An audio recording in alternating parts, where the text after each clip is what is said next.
Hello everyone and welcome. My name is Alicia. I'm the Webmaster for the National Council of Juvenile and Family Court Judges, and I'll be presenting today. As a few people trickle in after the start time, I just want to remind everyone to please download the materials in the files box at the bottom right of your screen.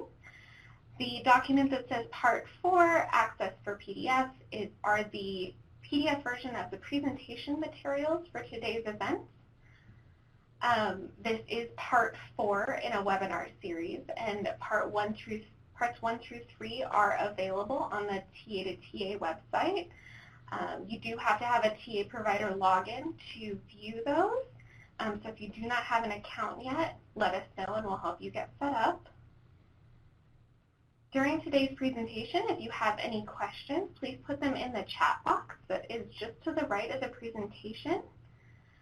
We will have time for Q&A at the end, but I will be looking for questions throughout the presentation, so feel free to enter them in at any time. Today we'll be going over accessibility standards for electronic materials and specifically how to check PDF documents for accessibility and update them for compliance. In the previous webinar, we did cover how to make electronic documents accessible using PowerPoint and Word, and some of those concepts are going to carry over in today's presentation, but the accessibility checker for Adobe PDF is called Adobe Professional, and it's a little more complicated, so we wanted to break this one out into its own presentation so that we can give a comprehensive view of that. Today's objectives are to identify factors of accessibility that are specific to electronic documents. That's just going to be a review. We're going to use features in Adobe Professional to build accessible documents. And then we're going to review PDF documents for electronic accessibility using the accessibility checker. We're going to start off today with a little poll. And please let me know, have you used the accessibility checker before in Adobe Professional? Yes or no? And if you have any thoughts or feelings about that experience, you can let me know in the chat box.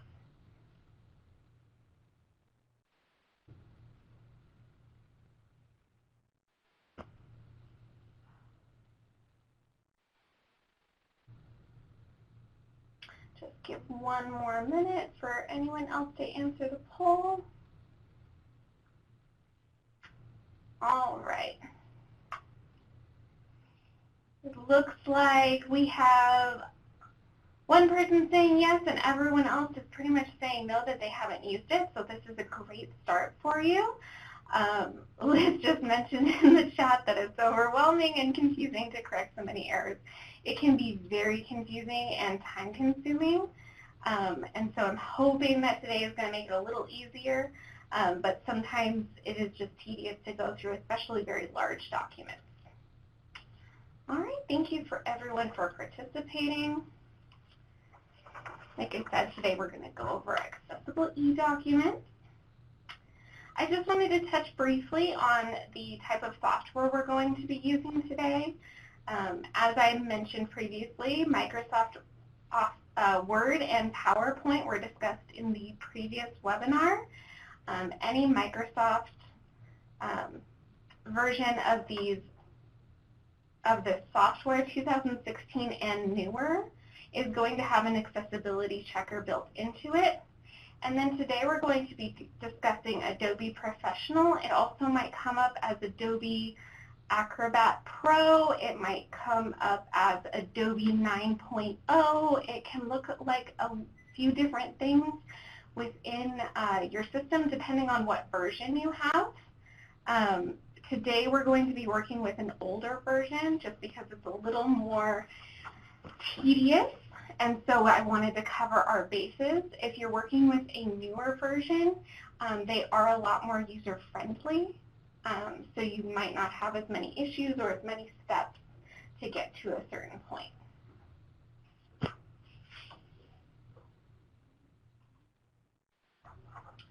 All right. This is also a review from last webinar. These are the general aspects of things you need to look for when you're talking about electronic accessibility. We have the font, color, language settings, images and how those are portrayed in your document, charts, animation, hyperlinks, layout and reading order, and headers. Today we're going to mainly focus on the 3 aspects that you can edit within a PDF, which are the images, the language settings, and the layout and the reading order. So we're going to look at those. I'm briefly going to talk about a couple of the other ones, but these are just some things to think about when you're actually building your document.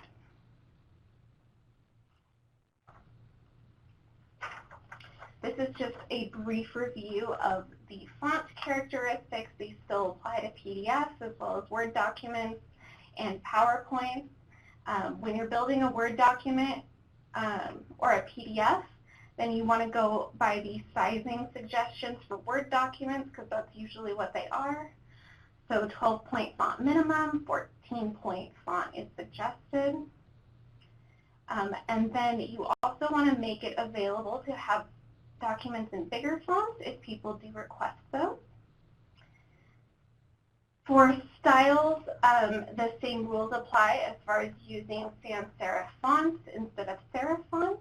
So we're going to look at what those differences are today.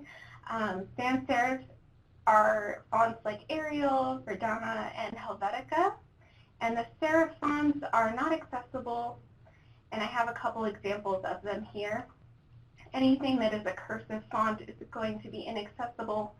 And then if you look at where I put the cursive fonts, I also want to note that that is a very thin line font. So you want to avoid the really thin line fonts as well.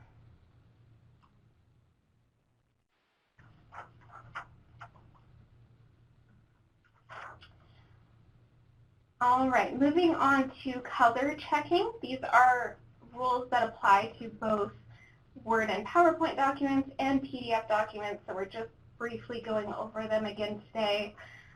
When you're choosing colors, I have a link here to the color wheel, which gives you a good idea of what is considered good contrast and what is not. It's usually about contrast, but there are a few colors that you really want to avoid when you're making electronic documents or even print documents. And those are green and red, and those are the most common colors that are obscured for people with various forms of color blindness. This is another one of those things where you need to be open to possibly changing color schemes for certain documents if you do get a request from someone with a various or more rare form of color blindness. Both the color and the font are not included in accessibility checkers, and so that's why I really wanted to go over them one more time, just so that we're always aware of them. Because these are things that we have to kind of check on our own before we can start the accessibility checker process that is built into the various softwares that we use.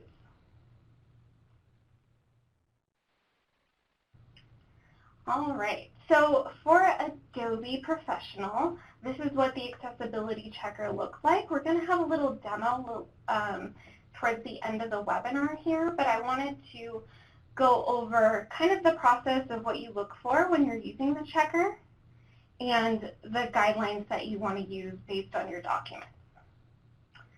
So the accessibility checker in Adobe Professional is under the Advanced tab at the top of the screen. So it says File, Edit, View, Document, Tools, so on. There's also an Advanced tab. When you click on that, you can click on Accessibility, and then it will ask if you want to do a full check or a quick check. You always want to do the full check. The quick check only checks basic reading order and to see that it has tags at all. It doesn't check where those tags are. It doesn't check a lot of things that you want to make sure that you're editing. When you click full check, you'll get a box that opens up that will have these checking options. It will automatically default to Adobe PDF standards, which are not very inclusive. You certainly can use that if you're sending out a general email or anything like that. But if you want to be comprehensive in what you're checking and make sure to use the latest standards, you want to select the Web Content Accessibility Guidelines 2.0, and then you're going to select Level 1 and Level 2 in the checker. You can unselect the Level 3 box. That box pertains to specific softwares and its compatibility with specific softwares, and so it's not necessary to check that box for our purposes. Any questions so far? I know this is a lot, and we're going to get into a demo so that you can see how it all looks. All right, I don't see anyone typing, so we're just going to keep going through this. I did want to note that the Web Content Accessibility Guidelines have been adopted by the U.S. Access Board for what is considered best practices in the application of the Americans with Disabilities Act and the Rehabilitation Act. That means that anything that we are doing using OVW grant funds, we're going to want to use these standards because that's what we are being told is the best application of the law.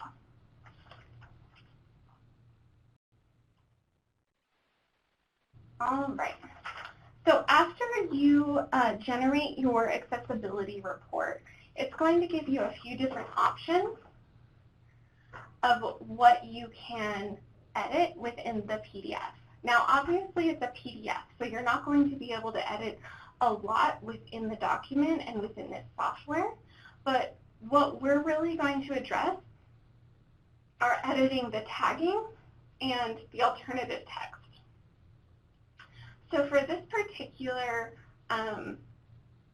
error that was found in the document, we received an error message because there was no alternative text for this figure.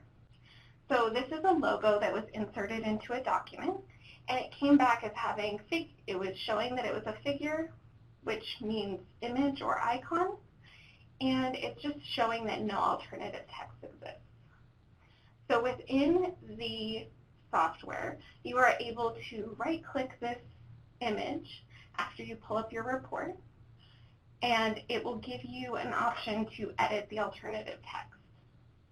Now, in newer versions of this software, when you pull up the actual report, it allows you to click through the report, and when you click on anything that is tagged as having no alternative text, it will just bring up the edit box for you.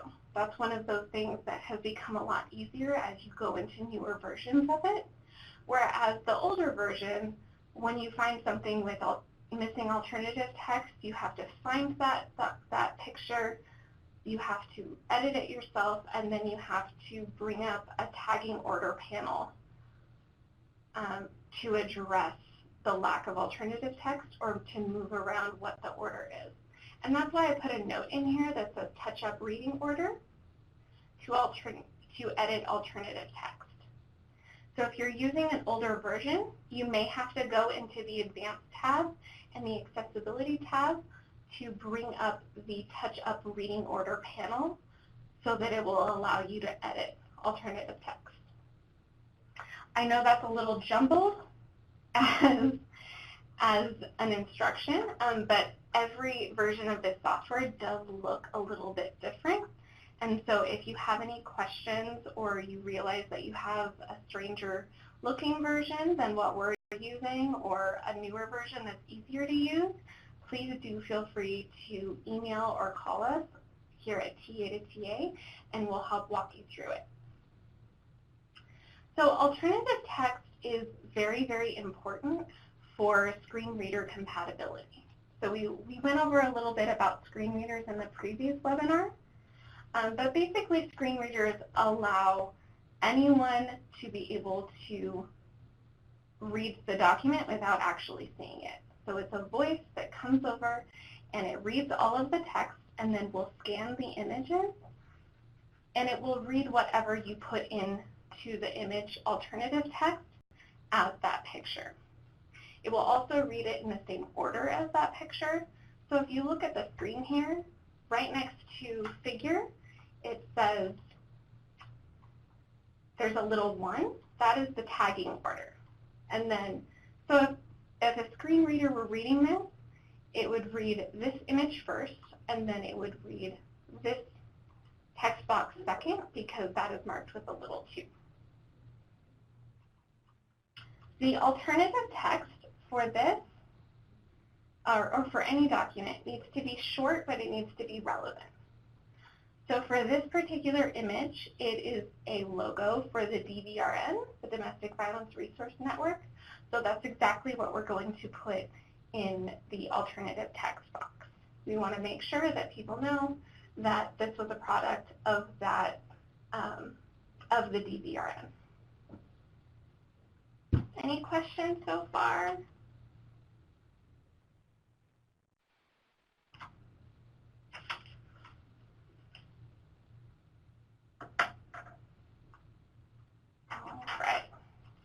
Moving right along. Oh, I see some comments rolling in, so I'm just going to, Liz has asked, doesn't the image need to reference that it's a logo image? It depends, Liz. It depends on the purpose, I guess. So in that particular instance, the DVRN was, logo was acting sort of as a title for that particular document. But if it is a logo at the bottom of the page, then yes, you would certainly want to put logo for DVRN. Someone else has asked, if it's a logo, a purely decorative element, do we need alt text? Yes. So if it's a logo, it is still a relevant part of that document because you're letting people know where that document came from. Now, other things that are purely decorative on the page don't necessarily need to be tagged, and they don't necessarily need alternative text. So what I'm thinking of is when you have a PDF of a pamphlet or of a bench book, and there are decorative elements in the back, that it might be a blue title bar at the top. A PDF reader will read that as an image. So you would just remove the tagging from that, and you would tag it as a part of the background. You wouldn't add alt text to that. That's a good question, because that comes up a lot.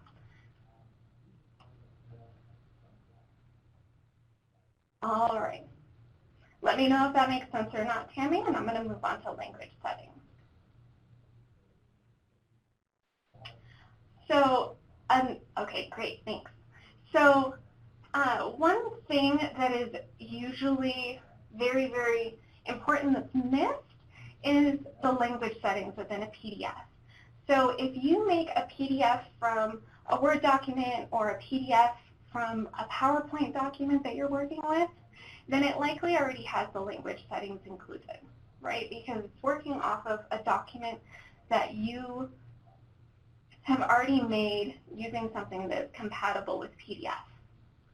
However, if you're making a PDF from a website or a marketing software or graphic design software, it may not be fully compatible with Adobe Acrobat, which is the usual PDF reader that people use.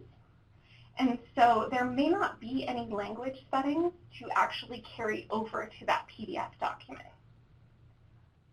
So this is just a common error that you get when you're checking the accessibility report.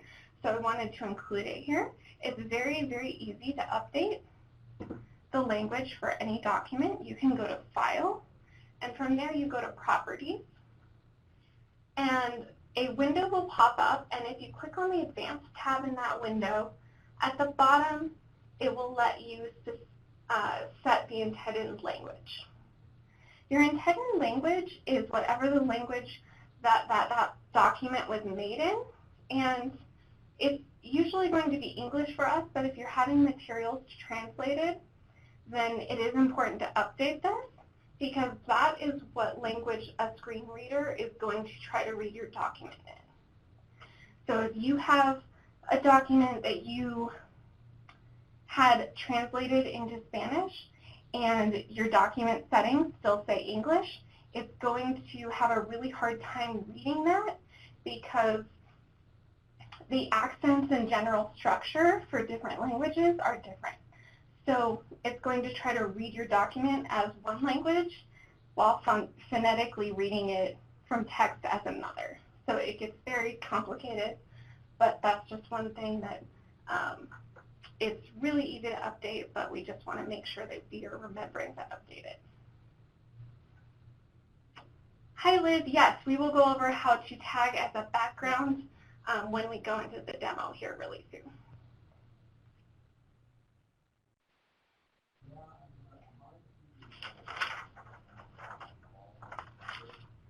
All right. That is actually next. So we're going to go into a demo here really quick, so you can see what this looks like.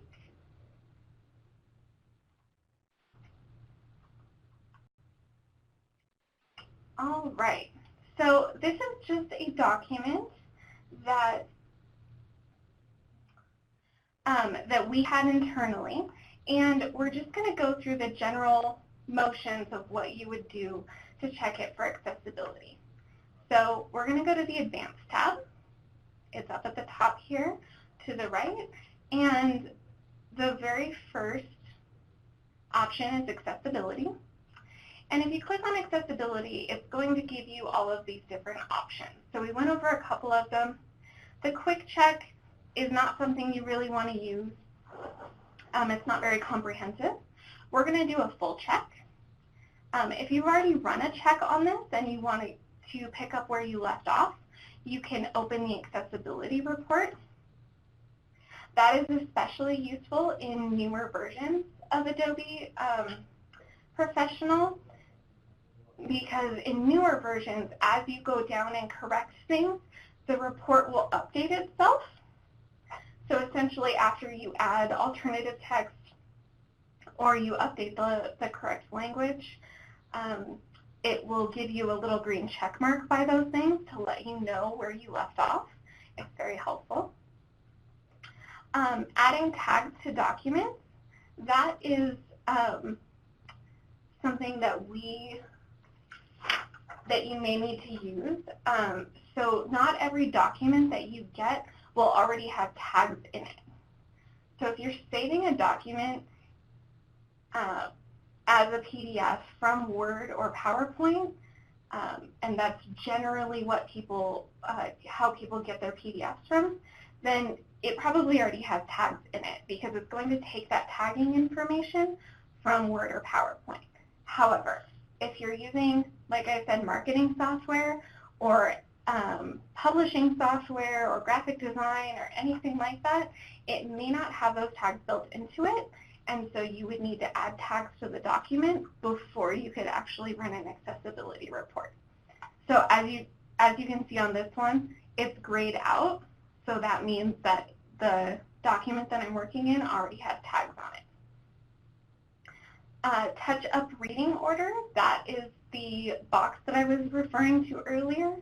If your document has, if you want to update the tags on your document and the reading order that you're going to have a screen reader read them in because it didn't read your document properly, then that's what you would bring up.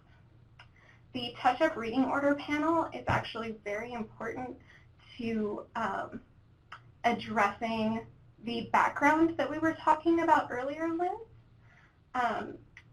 because anything that's tagged as a background will come up in there, and it's very easy to tag as a background once you bring that up.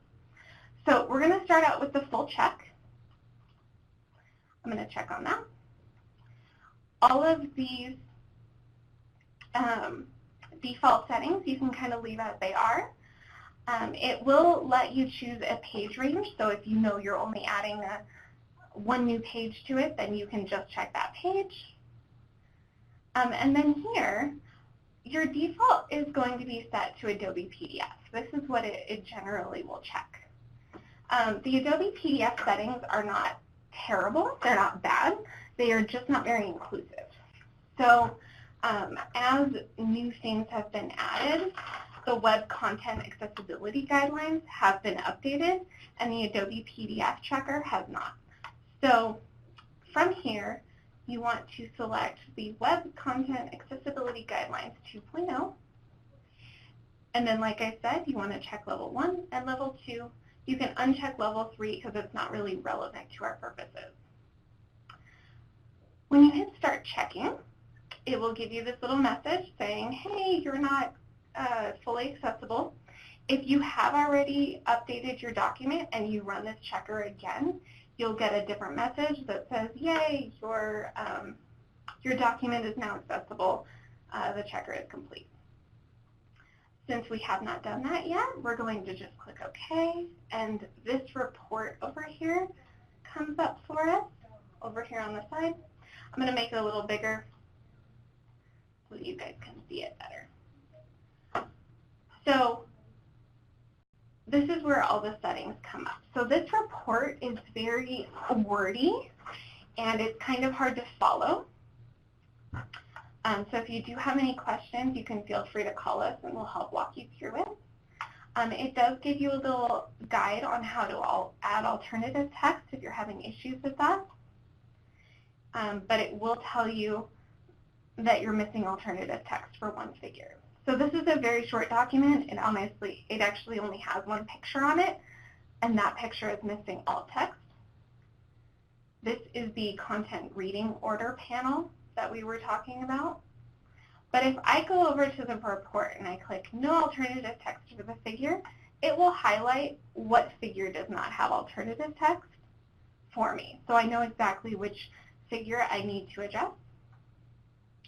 And then I can come over here, and I just right-clicked on this highlighted picture, and it will give me this little, all of these options. So if I click alternative text, my box pops up, and I can type in alternative text for that object.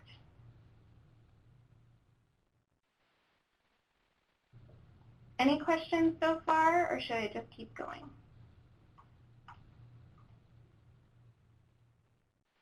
Okay, I'm going to address the background tagging really quick, and then we'll come back.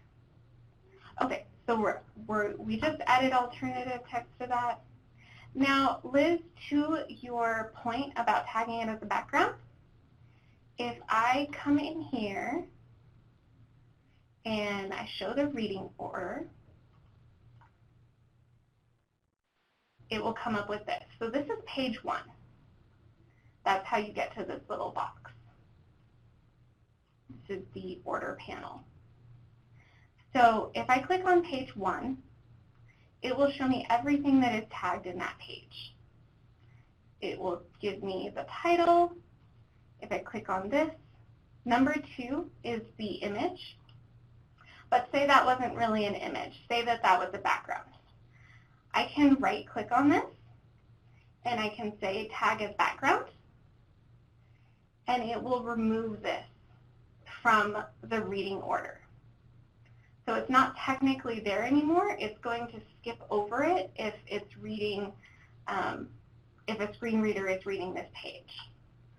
So because I tagged that image as the background, it now goes straight from number 1, the title page, to the image caption right below. So it goes 1, 2, it skips right over this because it's no longer tagged as a picture.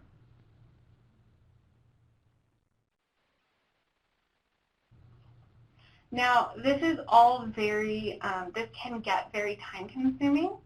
I picked a very simple example that obviously only had one picture. When you're talking about very large documents that have multiple images and lots of background that needs to be taken out of tagging, then it can certainly get very time consuming.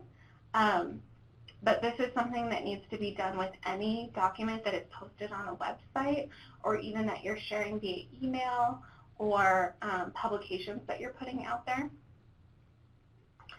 One last thing within the demo page that I wanted to show you is that you can also change the tagging order.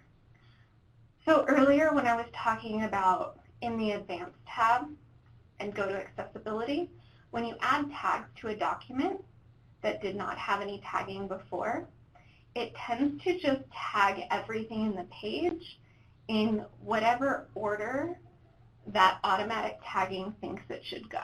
But that's not necessarily the case, right? So if I have a logo that I want, that's at the bottom of the page that I want it to read last, it might have put my logo at the very top because it doesn't know what I'm trying to convey. And that tagging wasn't already there, so it just inserted tagging for me. From the reading order panel, you can change where things are tagged by just clicking and dropping. So if this caption really needed to go at the very end, right now it's marked as 2, but I need to put it at the end, I can literally just click it and drag it to the bottom. And when I hit save, that will be saved for me in the reading order.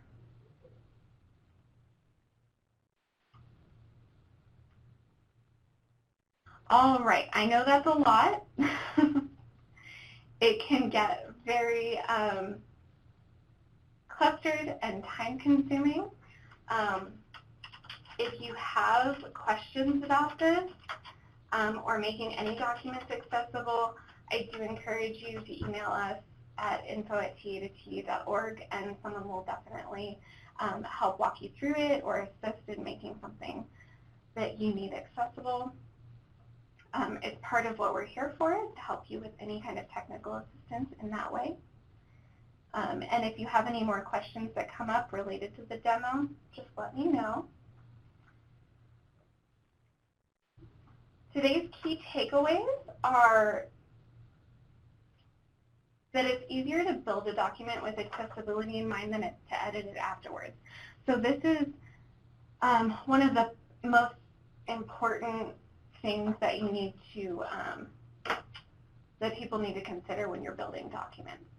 So when you're using a graphic design software or a marketing software, it's easier to ask what is accessible about that software and what is not before you build it.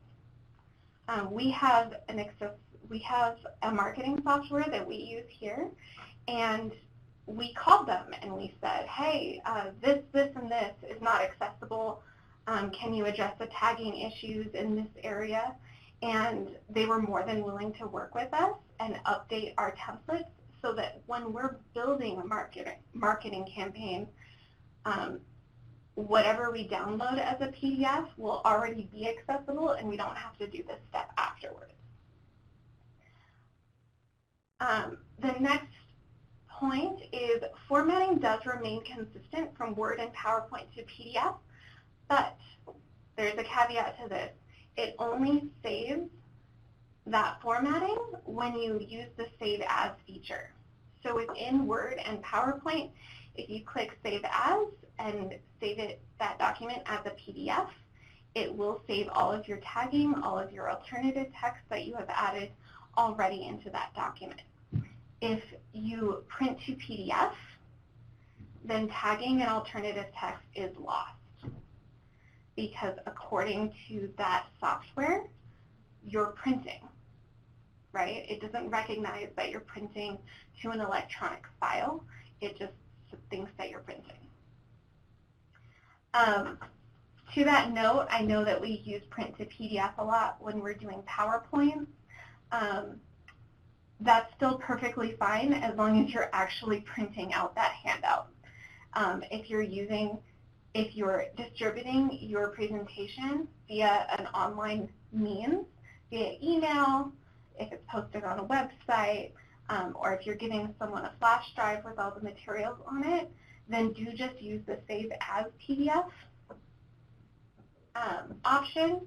And for PowerPoints especially, that also makes it a lot easier for people to read and navigate, as when you print to a PDF and you have 2 or 3 slides on a page, it does get difficult to read. The third point is tagging is essential to ensure proper reading order. So as we just saw, you have complete control over what is read first in a document and the order that that goes by, and you need to make sure that it is only reading relevant information. So things like backgrounds don't need to be tagged, but if there's an image, do you want the image to be read halfway through the paragraphs, or do you want it to be read at the end?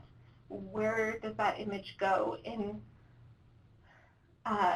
reference to the rest of the text? And lastly, compatibility with Adobe PDF varies between software, so tagging and accessibility features may not convert properly.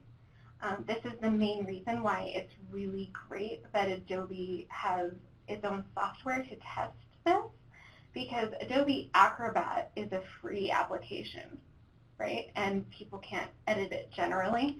So that's what we use when we're posting things to websites and sending out materials, because it's free and everyone can access it as long as they have a computer. But we just need to make sure that what we're putting out there is actually accessible to everyone that we're trying to get this information to.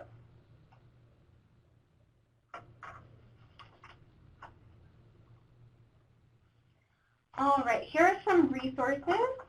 The Vera Institute on Vera Center for Victimization and Safety has a few tip sheets and handouts on building accessible e-documents, building accessible websites. It gives a very good overview of what you should be looking for and what you need to be prioritizing. It also gives a really good, they also have really good tip sheets for presenters. So if you're working with faculty and they need help building PowerPoints and presentations, then you can share those with them as well. Here's another link to the color contrast wheel. That's just a really good reference when you're putting together documents or publications to make sure that you're applying the proper contrast. And then the last 3 documents here are available for download in the files box.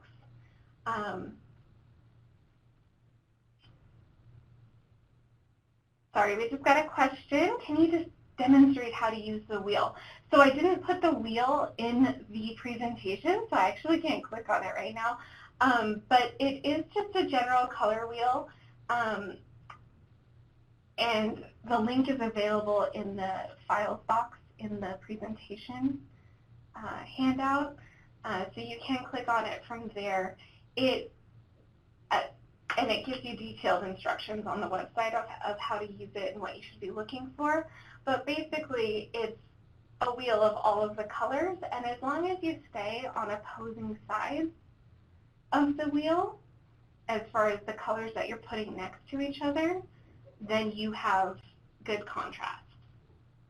So the colors that are next to each other are the ones that you don't want to put next to each other in a document, if that makes sense. Okay, great. So the last 3 documents here, like I said, are available in the files box for download. We have a best practices for creating accessible PDF documents, checking and remediating PDF files for accessibility, and making a PDF compliant to 508. These are all really good kind of how-to, and one of them even gives like a step-by-step of using accessibility checkers, which is very helpful.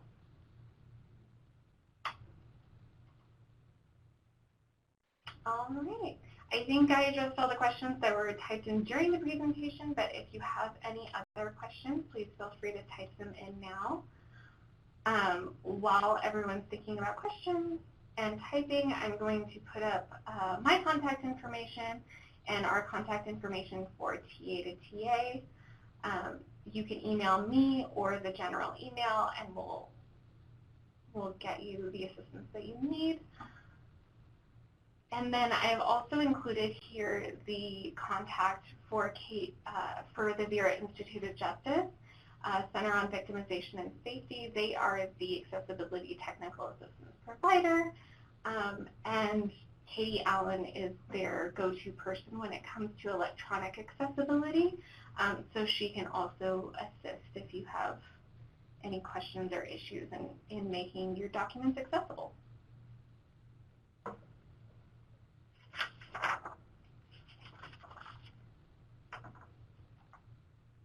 All right, I'm not seeing any questions come in, so we're just going to say thank you to OVW, and we're going to close out.